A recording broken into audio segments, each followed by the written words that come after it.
Voilà. Là, ça filme. De toute façon, tu pourras couper au début. Ouais, genre, je couperai. Ok. Attends, je prépare la vidéo aussi. Tu l'as monté dès le début? Il faut que je me présente ou pas? Non? Ouais, présente. je veux. Ouais. D'abord, enfin, ouais. Mm. Ouais, dès le début, ça serait bien.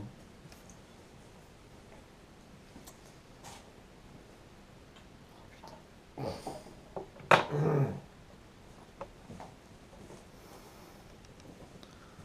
j'ai un mic? C'est pas grave, la vidéo, tu feras à la fin. Ben non. C'est bon. Donc bonjour. Bonjour. Donc durant cette interview, vous pourrez nous donner votre avis professionnel bien sûr et personnel. D'accord, très bien. En l'occurrence, ça tombe bien parce que donc, vous m'interviewez, je crois, en tant que médecin généraliste, Oui. donc, au contact des adolescents. Et puis, je suis papa aussi de 3 ados, dont 2 garçons de bientôt 17 ans qui donc jouent aux jeux vidéo. Et voilà, j'ai aussi un avis personnel sur la question. Ok. Donc notre sujet de TPE tourne autour des jeux vidéo et de la violence. Pensez-vous tout d'abord que la violence est propre à l'humain? Mais je pense que la violence est inhérente à la nature, c'est-à-dire qu'elle est inscrite dans les processus naturels. On le voit bien avec les animaux, hein. Il y a Frédéric Rossif qui avait fait un film là-dessus qui s'appelait La beauté sauvage, où on voyait, c'était un film d'1 heure et demie, un documentaire, où on voyait les animaux se bouffer entre eux. Donc nous, on reçoit ça comme une forme de violence en tant qu'humain, et les animaux ne se posent pas la question. Donc la violence, elle est forcément comment dire, une prise de conscience de faire mal à l'autre. Voilà, donc de ce fait-là, elle est effectivement strictement humaine, si je puis dire. C'est une prise de conscience ou une décision de faire mal à l'autre. D'accord. Donc c'est la définition que vous donneriez pour la violence. La violence, oui, c'est ça, c'est l'utilisation d'une force, l'utilisation de sa force pour plutôt physique, ou en tout cas oui, physique plutôt, voire psychique, pour imposer son avis, ses idées, son dogme, son idéologie, etc. Ou son opinion. Et D'accord. D'accord.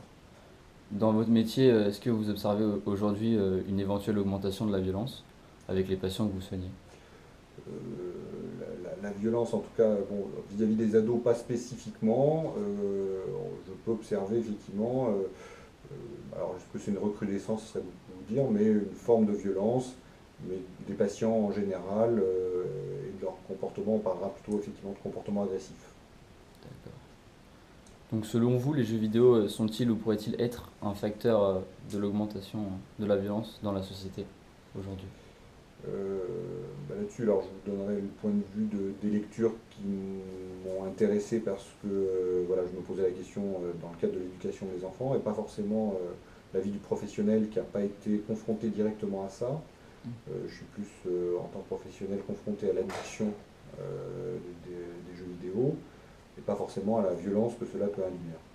Par contre, en tant que père d'ado qui joue à des jeux violents, je me suis intéressé un peu à la question, et de ce que j'ai pu en lire, c'est que le débat n'est pas tranché finalement.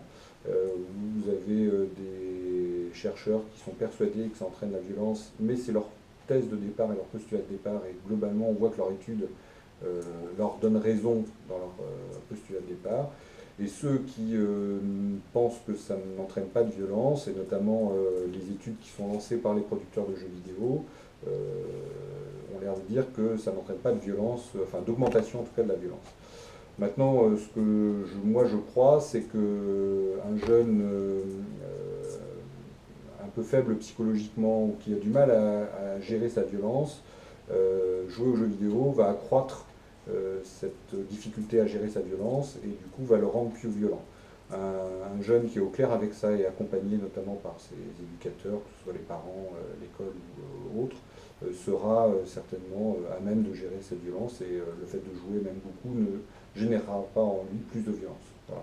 Du coup, d'une certaine manière, les jeux vidéo permettent de canaliser cette violence ou au contraire Je pense que chez beaucoup de jeunes, même, je dirais même une majorité, à mon avis, effectivement, ça permet de canaliser, de sublimer,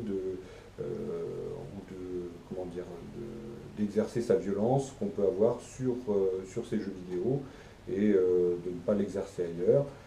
Cela dit, à mon sens, peut-être que le sport parfois est aussi une autre manière de canaliser sa violence dans la rencontre et dans le conflit à l'autre.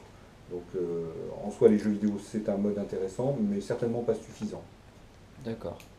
Donc si on prend l'exemple du massacre de Columbine, Mhm. le meurtrier joue beaucoup à un jeu de guerre. Est-ce que vous pensez que ce jeu ait pu influencer sur son passage à l'acte? Mais je pense que ce n'est pas le facteur déclenchant de son passage à l'acte. Je pense que c'est un facteur favorisant, c'est-à-dire que certainement que ce jeune était fragile, en situation d'interrogation psychologique, et qu'à force de jouer à ce jeu, il ait pu être influencé par les pratiques de ce jeu. Voilà. D'accord. Du coup, ça pourrait agir sur la psychologie de certaines personnes qui seraient fragiles. Oui, je crois sincèrement. Les jeux vidéo chez les personnes fragiles vont favoriser le renfermement sur soi, l'isolement social, une distance avec l'empathie. Voilà, je pense que ça favorise quelque chose qui est de l'ordre de l'enfermement, on va dire, sur soi et sur ses propres représentations sans forcément les interroger, justement. D'accord. Et personnellement, est-ce que vous avez déjà joué à des jeux vidéo? Oui, Si j'ai joué oui. à des jeux vidéo plus jeune et maintenant ça m'arrive aussi de temps en temps pour passer le temps. Donc vous en pensez quoi? Est-ce que c'est instructif, violent? C'est une perte de temps?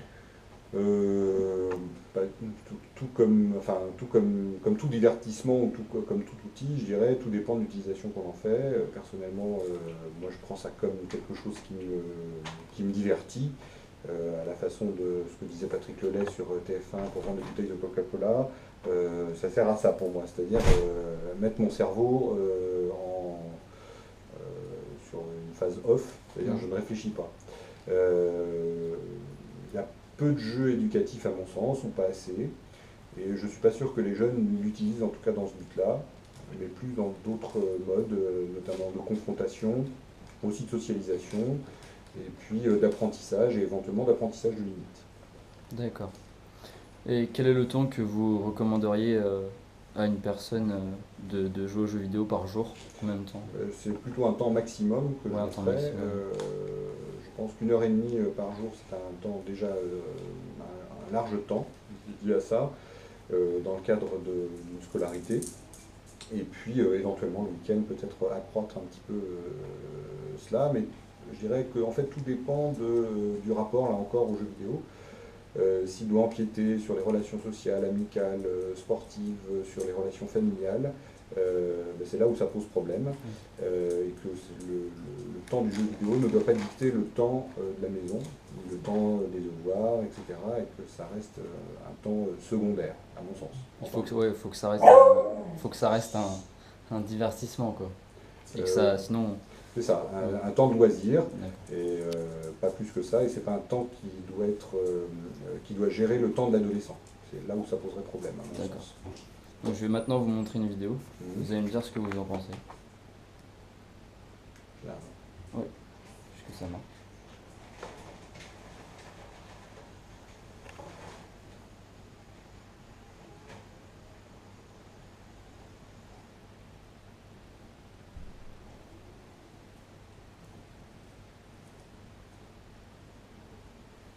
Je suis obligé de toute la regarder. Ouais, dure pas longtemps, dure une Ça minute. dure pas longtemps.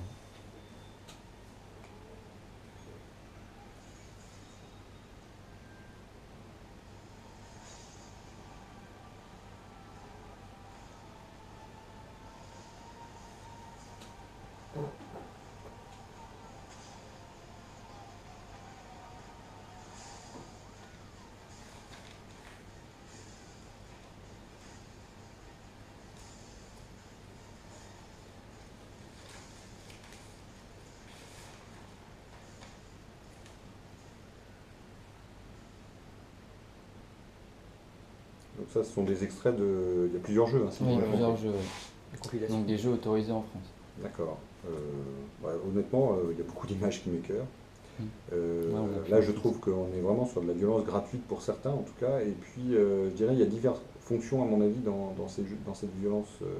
Moi, je peux voir des images, par exemple, de guerre où le but du jeu va certainement être remporter une victoire sur l'ennemi, et auquel cas, je dirais, il y a une forme de sens dans cette histoire-là. Donc, je ne dis pas que la violence est justifiée, mais elle est compréhensible. Par contre, vous avez des images d'attentats qui font tristement écho à ce qu'on vient de vivre, et ça, pour moi, c'est difficile de voir ça. Et des images vraiment de violence gratuite qui n'amènent rien au jeu, et on voit bien que là, on est que les initiateurs du jeu, les producteurs, ceux qui font les programmateurs, là, s'amusent avec cette violence, et je trouve ça complètement inutile et gratuit. Donc ça, c'est vraiment le genre de choses que je trouve, qui serait à supprimer à mon sens dans ce genre de jeu. Et il faut savoir qu'aujourd'hui, les jeux vidéo, c'est le vecteur culturel le plus consommé dans le monde. Est-ce que vous trouvez que c'est inquiétant de savoir que de telles images puissent circuler et être vues par des millions de jeunes, souvent âgés de moins de 18 ans, hein? Oui, tu as raison de le signaler. Je pense que c'est vrai que beaucoup de parents, et peut-être, moi le premier d'ailleurs, malheureusement, je ne tiens pas forcément compte de la notation PEGI qui nous indique bien à quel âge on peut voir les jeux,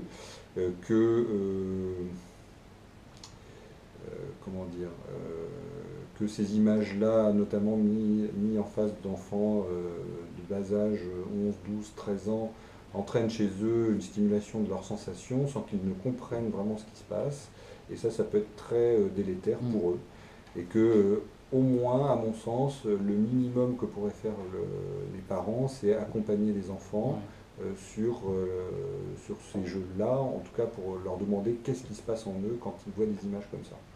Et en l'occurrence, moi, j'aurais envie de vous demander, à vous, qu'est-ce que vous ressentez quand vous voyez des images comme ça, de type attentat, ou cette femme qui est écartelée comme ça, de manière totalement gratuite, quoi. C'est une image de torture. Ben merci. Ça va,